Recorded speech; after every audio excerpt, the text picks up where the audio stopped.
Hello everyone, in this video I am going to explain Pentium microprocessor features. Now let's start with the introduction. So Pentium processor is one of the most powerful family members of Intel 8086 microprocessor. So since it is a family member of 86 microprocessor, it is compatible with 8086, 80286, 386, 486, etc. It has all features of 80486 plus some additional enhancements are there. That means there are some more additional features than 80486. It contains around 3.1 million transistors. The Pentium Pro microprocessor belongs to CISC machine. So there are two types of machine. One is RISC machine and another is CISC machine. RISC machine stands for reduced instruction set machine and CISC stands for complex instruction set computers. So this Pentium belongs to CISC machine. Now let's start with the features. So in Pentium processor there is separate data and instruction cache. So there is a cache memory. What is cache? Cache is some supplementary memory system that temporarily stores frequently used instructions and data for quicker processing. So there is a secondary memory, there is a primary memory, and then there is a cache memory. So what is cache memory? In cache memory, generally the instructions are stored for frequent access or for quicker processing. So there is separate cache memory for holding data and instructions. Next feature is there is a 64-bit data bus. That means the length is 8 bytes of data information can be transferred to and from memory in a single bus cycle. So data bus size is 64-bit. So 8 bytes can be transferred in a single bus cycle. It supports burst read, burst write, back cycle. What is the meaning of burst read and burst write back cycle? So burst mode is when you here it is written when you send one address to the memory. So you can see here this is a memory and this is a Pentium processor say. So what is written when you send one address to the memory? Suppose let's say it is sending an address of data byte 2. So data byte this data it is stored in the memory.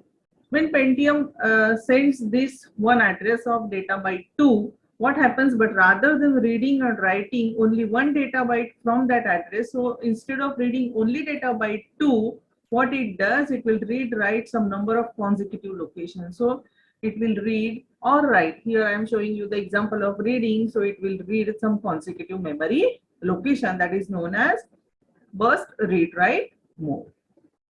Next is it has two parallel integer execution units. So in execution unit, you can see here there are two arithmetic and logical units. One is known as U pipeline and another is known as V pipeline.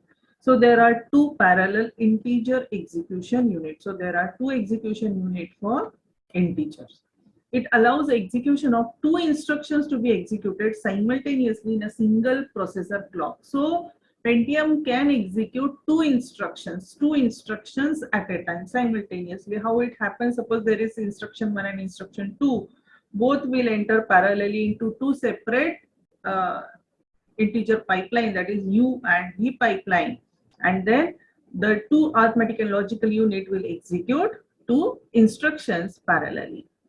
There is a floating point unit, so there is a separate unit for floating point instructions or floating point arithmetic operations. There is local advanced programmable interrupt controller, which is compatible with 8259. We all of us know that what is 8259. 8259 is interrupt controller. So this Pentium processor also has its own local advanced programmable interrupt controller, and that interrupt controller which is inside, it is inside the architecture and it is compatible with 8259. That means you can connect 8259 to this APIC of Pentium processor. The speed of Pentium processor is 5 times than 80486 for operations like add, multiply and load. So for these arithmetic operations, the speed of Pentium is 5 times more than 80486 microprocessor. Again, as other microprocessor, Pentium also supports pipelining. That means fetching of instruction and execution of instructions takes place simultaneously. Pentium has superscalar architecture. Pentium has superscalar architecture. What is the meaning of superscalar architecture? So what are superscalar processors? Which processors are known as superscalar processors? The scalar processors have the ability to execute maximum one instruction per clock cycle. The scalar processors, not the superscalar processor. The scalar processors have ability to execute maximum one instruction per clock cycle.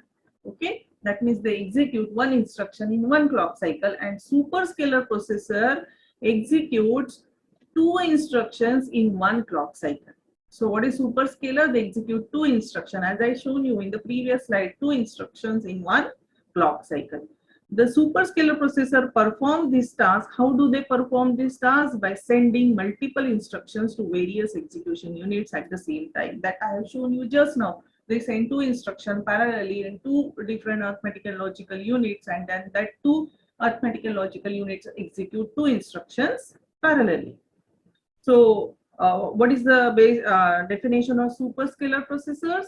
A special category of microprocessors that involves parallel approach for instruction execution. That means multiple instructions get executed parallelly, through which more than one instruction gets executed in one clock cycle, are known as superscalar processors. So, Pentium is a superscalar processor. So, thank you very much. Thanks for watching.